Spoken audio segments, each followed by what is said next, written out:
Yeah, let's go.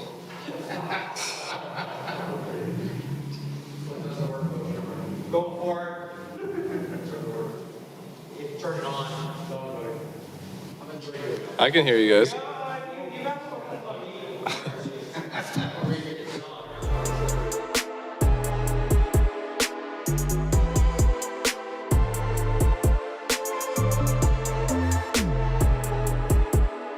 And Anaheim comes, TV guy. Anaheim comes in and a lot of young skill on this roster. You know, guys in their kind of early 20s or that are kind of just playing that free skill game. What do you see in their youth and some of those players? Yeah, they definitely have some young skill. Obviously, we haven't played them or any other American team for a while now, so it's definitely a different team than the last time we saw them. But they still have some of those veterans. Obviously, Getzlaf, he'll be leading them. I mean, I think he does a lot of good things for their young core, but. Yeah, I mean, we got to make sure that we snuff out that skill as quick as we can. We know they played last night, so we got to get into them as soon as we can and beware of who's on the ice, but make sure that we just play them hard. And just with your forward units, you know, it seems like whether you're defending a lead or trying to get a tie into overtime, like the situations you've been in this year, you've maybe got a little more rhythm with just being able to roll out some lines that are playing pretty consistent. Have you noticed that in the early going here? Yeah, for sure. And I think that says a lot about our depth up front. On the back end, same thing. But yeah, I think you can kind of throw any one of our forward lines out in many situations. And I mean, whether it's defending a lead, whether we need a goal. I thought we did a really good job in the third period against Calgary, just shutting things down and not sitting back too much, but just playing with a high pace, high pressure, and that was every line that was going out there was doing that. So it's definitely nice to have that depth to be able to do that. Hey, Ryan. Okay.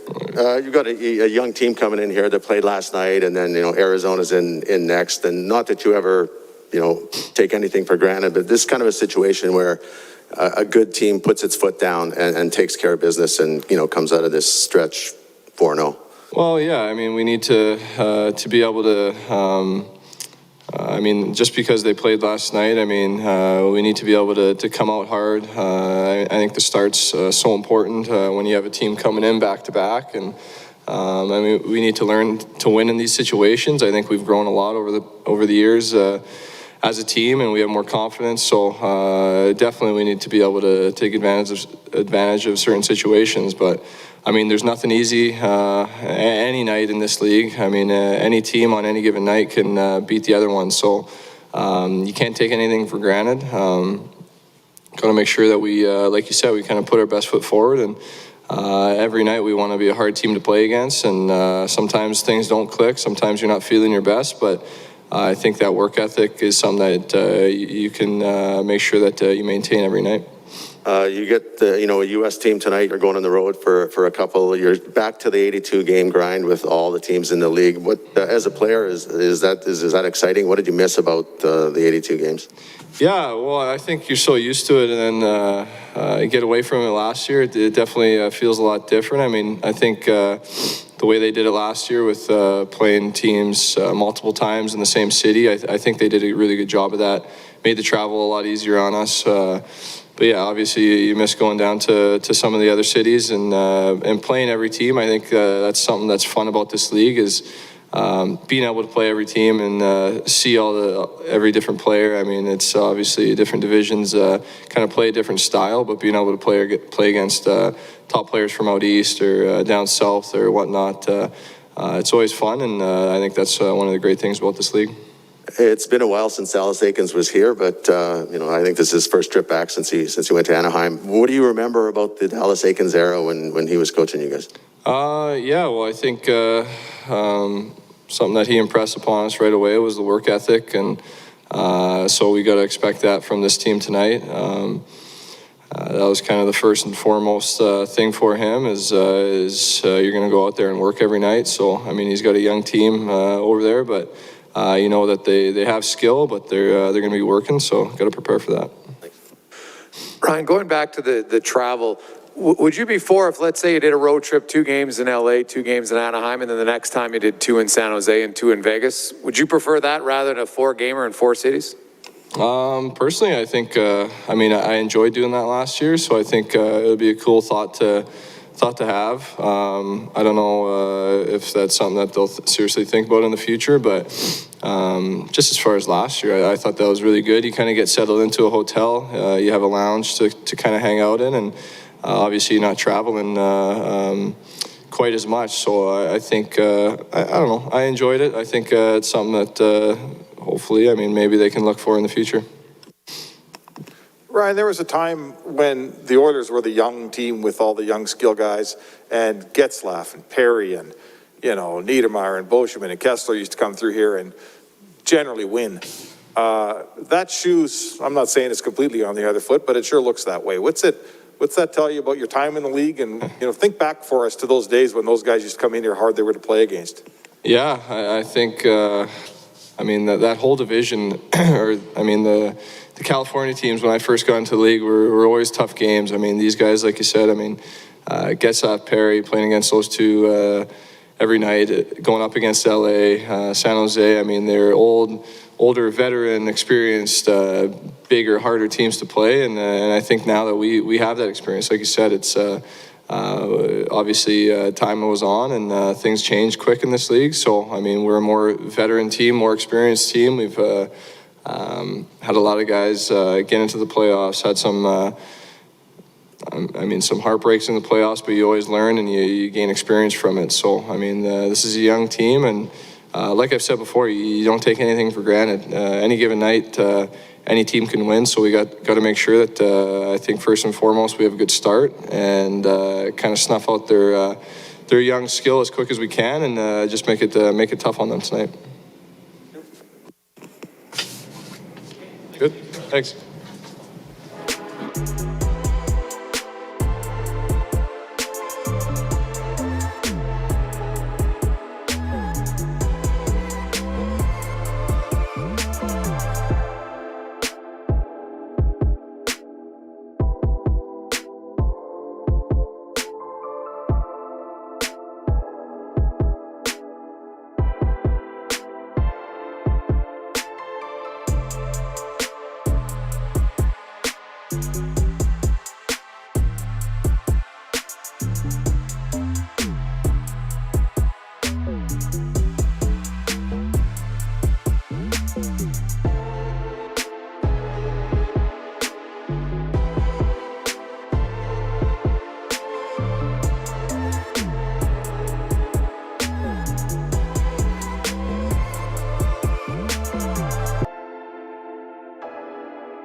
Pretty excited. Your line had a lot of success in the preseason. How do you try to just pick that up where you left off? I think you just got to kind of replicate what we were doing. I think that line brings a lot of different skill sets to the table. So individually you got to make sure you're doing what you can and what you know you need to do to be successful. And I think it starts simple, just playing the right way and competing, winning puck battles, and hopefully the rest takes care of itself from there. In those preseason games, you got to play a fair amount of minutes. In the regular season, now with the regular lineup, looking that the minutes are likely reduced. Can you talk about the challenge of staying in the game and being a positive contributor in limited minutes? How do you stay in the game to try to be fresh when you do get that shot? I think it's just focusing on each shift at a time. Like nobody knows when the next shift coming, whether it's a regular shift or maybe you're not playing as much, but just making each shift count. Staying mentally engaged. It's on us as pros to, there's no excuse. You just have to stay mentally engaged regardless of the minutes and finding a way to impact the game positively. It doesn't always have to be scoring or points, but just finding little ways, whether it's physicality or winning puck battles, getting the puck out, just finding ways to contribute and helping the team in any way you can. Hey, David, can you maybe just extrapolate on knowing where you are coming in here this year, the 2-year deal, as opposed to, fighting for a position coming in on the PTO, and maybe how that puts you in a better place to start a camp? I think it helps with the confidence for sure. I think any professional athlete, they'll do better if they feel a little more comfortable. And it's on us to try to get acclimated as quickly as possible. The good thing is it's easy in that dressing room. It's a really good culture, a good group of guys, so guys feel comfortable pretty quickly. But yeah, it definitely helps with the confidence, kind of knowing a little bit more kind of where you stand. But at the same time, you just got to make sure you're going out there and doing the job each day and competing and earning anything you can.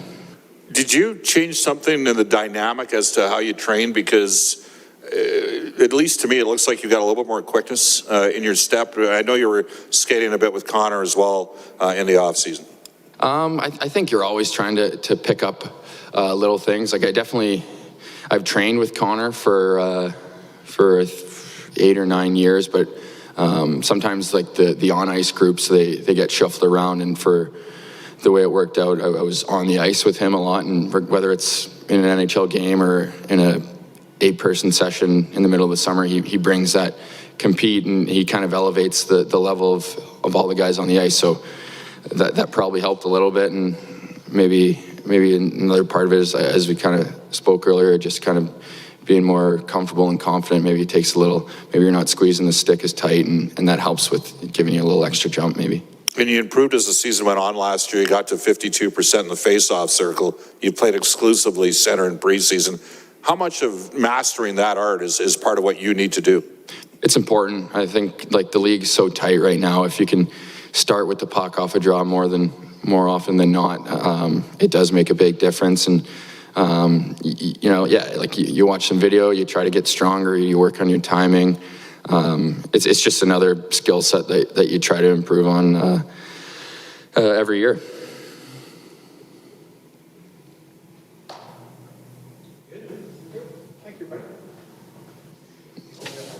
Oh, sorry. What do you remember about your days as an Anaheim Duck? It was great. Any day in this league is a privilege, and playing for that organization was a really cool experience. I got to learn from a lot of great guys. Like when I got there was, Getzlaf, Perry, Kessler, they were all there, Ryan Miller. So, and they took me in right away. Obviously it's an amazing place to live. And so that experience was exceptional, and nothing but good memories from my time in Anaheim. So do you recognize any of the players on the Ducks now? A lot of those, Perry's gone, but Getzlaf's about the only guy still there. No, there's a lot of familiar faces still over there. It'll be cool to see them, and it'll be really fun to compete against them. Thank you. Thanks. Thank you.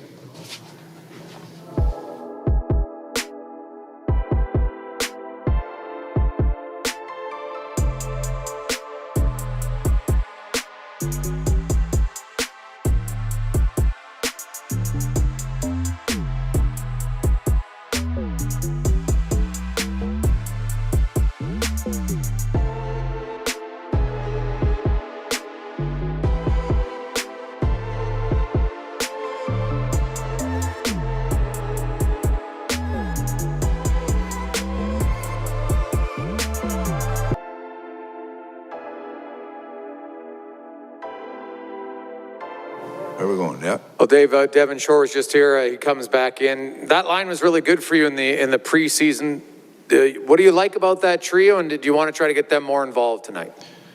I'd like to get them more involved. You know, some of it depends on how the flow of the game goes. They were a good line in exhibition. They play solid, like a smart game. 3 veteran players play a smart game.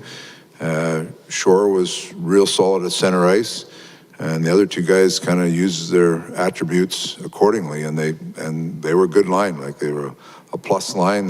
Perlini, the puck was jumping off a stick and in the net, so we'll give them an opportunity tonight, and hopefully they can get back to where they were. Last year, the Ducks set the NHL record for the worst power play ever at 8.9%. They only scored 11 goals. They've already got 4 this year. They made some changes. When you watch the film, what's more dangerous? They got 2 units that are pretty low scoring. What's the concern about their power play for your penalty kill? Well, their whole game, they've got some good skill in their lineup, and your power play, you can have a structure, but at the end of the day, you got to have people that can execute and do things, like we say, almost as road hockey. You look and see what they do, but then there's situations that happen, a loose puck here and there, and you make a good play. And they've got some skilled players that can make those plays. The young Drysdale kid on the point looks like he's a real good player. They got Shattenkirk, who's a good power play player. Fowler's a good power play. So they've got some people that can play.